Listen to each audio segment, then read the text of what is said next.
The Lord said to Moses, "This is the ritual for someone that had a scaly infection at the time of that person's purification. The individual shall be brought to the priest, who is to go outside the camp.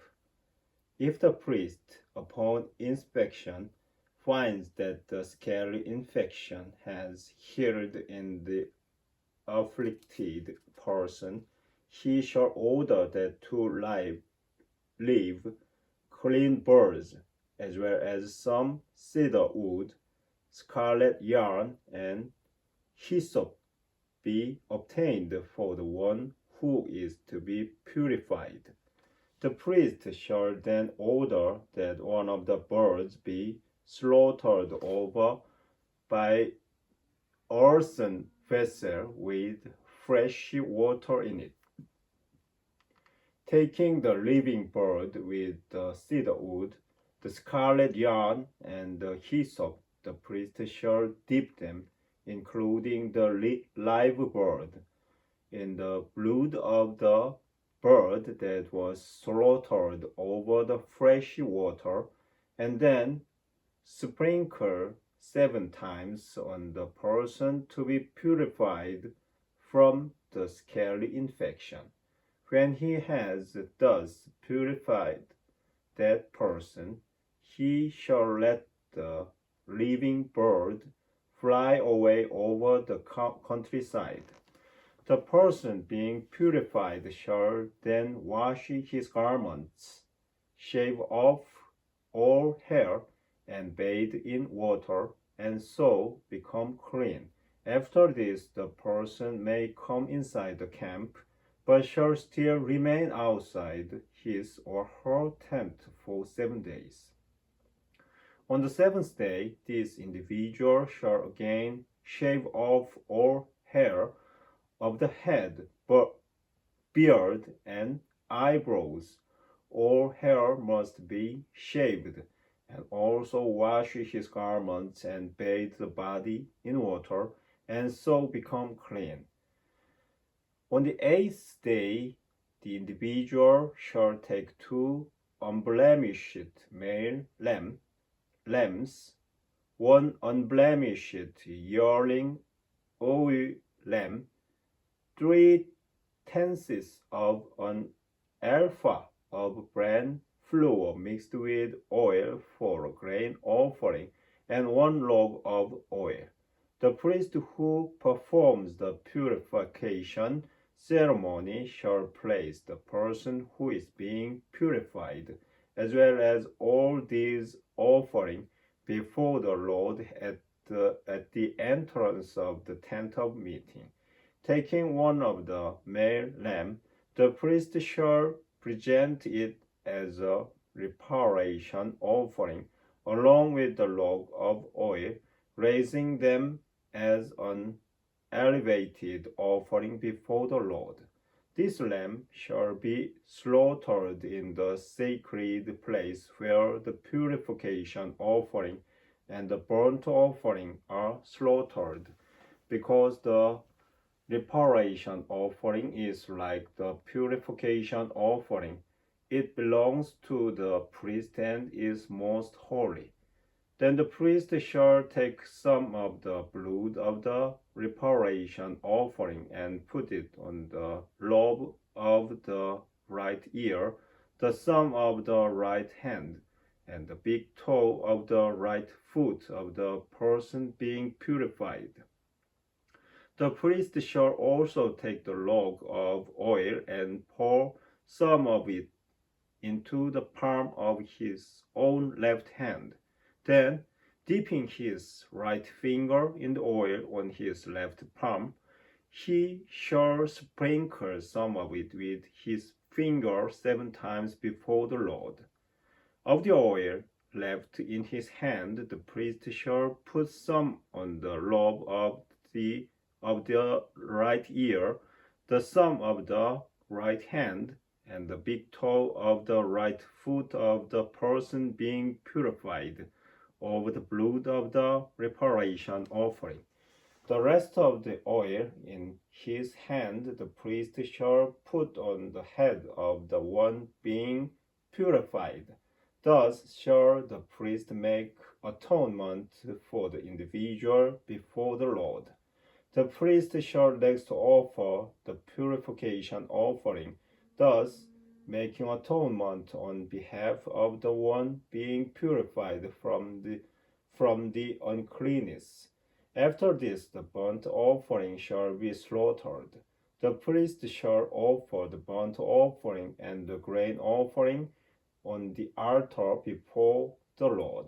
Thus shall the priest make atonement for the person, and the individual will become clean. If a person is poor and cannot afford so much, that person shall take one male lamb for a reparation offering to be used as an elevated offering on atonement. 1/10 of an ephah of bran flour mixed with oil for a grain offering, a log of oil, and 2 turtle doves or pigeons which the individual can more easily afford, the one as a purification offering and the other as a burnt offering. On the 8th day of purification, the person shall bring them to the priest at the entrance of the tent of meeting before the Lord, taking the lamb of the reparation offering along with the log of oil. The priest shall raise them as an elevated offering before the Lord. When the lamb of the reparation offering has been slaughtered, the priest shall take some of its blood and put it on the lobe of the right ear, on the thumb of the right hand, and on the big toe of the right foot of the person being purified. The priest shall then pour some of the oil into the palm of his own left hand, and with his right finger sprinkle some of the oil in his left palm 7 times before the Lord. Some of the oil in his hand the priest shall also put on the lobe of the right ear, the thumb of the right hand, and the big toe of the right foot of the person being purified, where he had sprinkled the blood of the reparation offering. The rest of the oil in his hand the priest shall put on the head of the one being purified. Thus shall be make atonement for the individual before the Lord. Then of the turtle doves or pigeons, such as the person can afford, the priest shall offer one as a purification offering and the other as a burnt offering, along with the grain offering. Thus shall the priest make atonement before the Lord for the person who is being purified. This is the ritual for one afflicted with a scaly infection who has insufficient means for purification. The Lord said to Moses and Aaron, when you come when you come into the land of Canaan, which I am giving you to possess, if I put a fungal infection in any house of the land you occupy, the owner of the house shall come and report to the priest. Something like an infection has appeared in my house.